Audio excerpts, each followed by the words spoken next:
We're here because free speech is under attack. We're here because people are being convinced that socialism works. We're here because people are being judged guilty until proven innocent. We are fighting back with facts. This is not a safe zone, so buckle up, Buttercup. This is the raw, naked truth.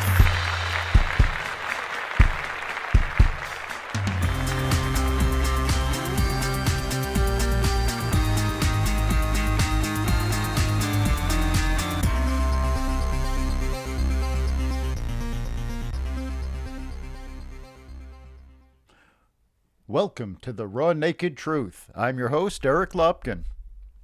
Well, thanks to the UN Climate Change Conference in Glasgow, climate change has been all over the media. The truth has little to do with this conference, but probably not in the way you think.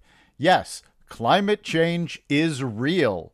This conference has actually exacerbated the problem as hundreds of private jets, limousines, and SUVs descend on Glasgow. The carbon footprint of this conference is more than most cities and some countries. The raw naked truth is no one knows how real climate change is. Why? Because the data behind climate change is chock full of lies. And again, they're not lying that it exists. They're lying about how bad the problem is.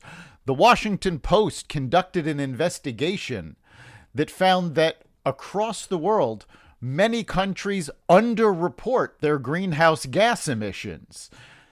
When they report it to the UN, they are responsible for those numbers, and they downplay it to make themselves look better.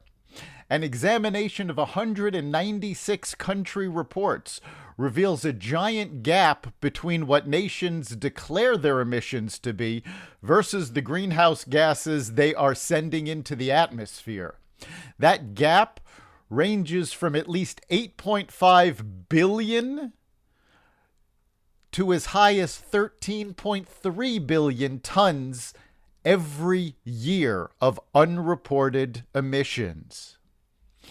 So, should we listen to the environmentalists and treat this as a devastating crisis that they're making it out to be? Actually, no. The fact is, we are in this predicament because of environmentalists. Their efforts have made the problem worse, and their solutions will too. Let's step back in time to the 1970s.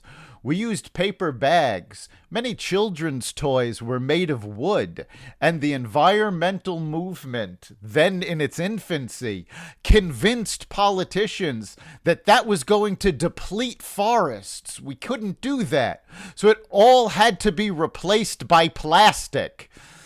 Plastic bags, plastic toys, plastic packaging. And all that plastic is made of oil. So the environmentalists pushed entire industries into a dependence on oil. The environmental movement further pushed us into oil dependency by their opposition to nuclear power. Nuclear power produces no carbon emissions. Nuclear waste has been recycled and reused for over 3 decades. So the storage problems that they made a big deal about in the 1980s that were presented by nuclear waste have long been solved. The nuclear boogeyman has been blown out of proportion. There have been a grand total of 3 nuclear plants that had accidents. Chernobyl, which was the worst case scenario, and it was primarily because Russia ignored safety standards and cut corners. Then we have the accident in Japan, which was caused by being hit by an earthquake and tsunami. The plant that was hit was over 30 years old, and modern plants and better locations would have mitigated that disaster. Finally, 3 Mile Island, which had no fatalities, no environmental damage, and in fact, most nuclear horror stories have nothing to do with reality, and they come from the movie The China Syndrome. People believed a Hollywood fiction instead of facts. Everything the environmental movement has done has made the environment worse. Current Biden policies shift the damage around, but they don't actually have any environmental impact. Biden has limited oil drilling in the United States and canceled pipelines. But he's also dropped opposition to Russian pipelines, and he's called on OPEC Plus to drill more. The upshot is he wants to report that he's made progress on carbon emissions while not actually reducing them. Those policies have caused runaway inflation in the United States, stifled our economy, empowered Russia and the Middle Eastern countries, all while not having any real environmental impact. In fact, the only impacts his environmental policies have had is bad economic impacts and bad security impacts. Now, of course, there's also been a lot of focus on electric cars. So let's take a good look at that. Yeah, even though electric vehicles have zero emissions when they're on the road, it doesn't mean that they don't generate emissions and create pollution at any other point during their lifespan. Due to the complex nature of the electric vehicle batteries, it takes twice as much energy to produce an electric car than it does to create a petroleum or diesel car. And so the emissions are twice as much as well. So in the construction process, you're causing twice as much damage to the environment as when you produce traditional cars. Electric cars also rely on the use of lightweight metals.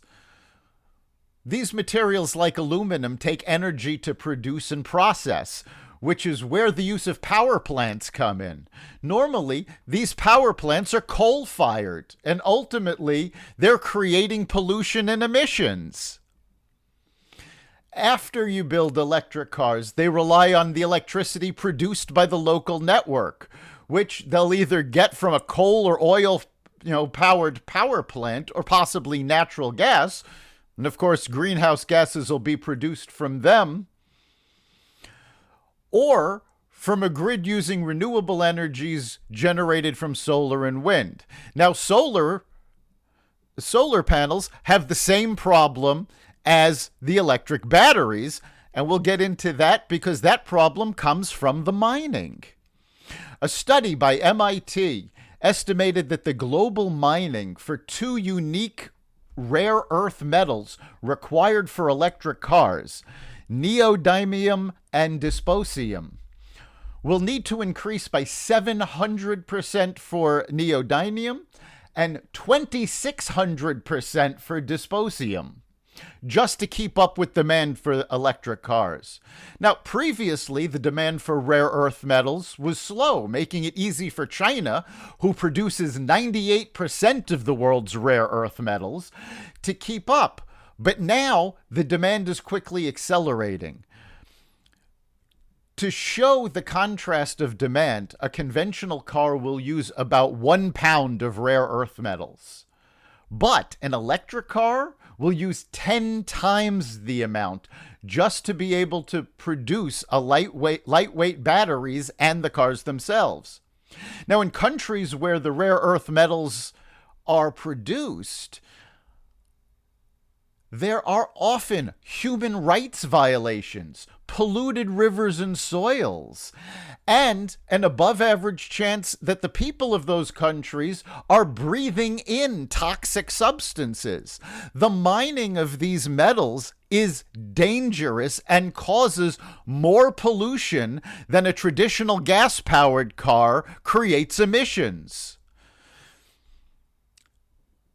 At the end of their life, the batteries have to be disposed of. And the chemicals from the batteries tend to leach into landfills because as of right now, they're not recyclable and they pollute the ground and pollute the water. So the focus on electric cars causes more damage. As we've seen historically, the environmentalist solutions cause more damage in the long run than they solve. So, yeah, so far, no. we should not be following the environmentalists' lead when it comes to solving climate change. And their claims of damage aren't credible either.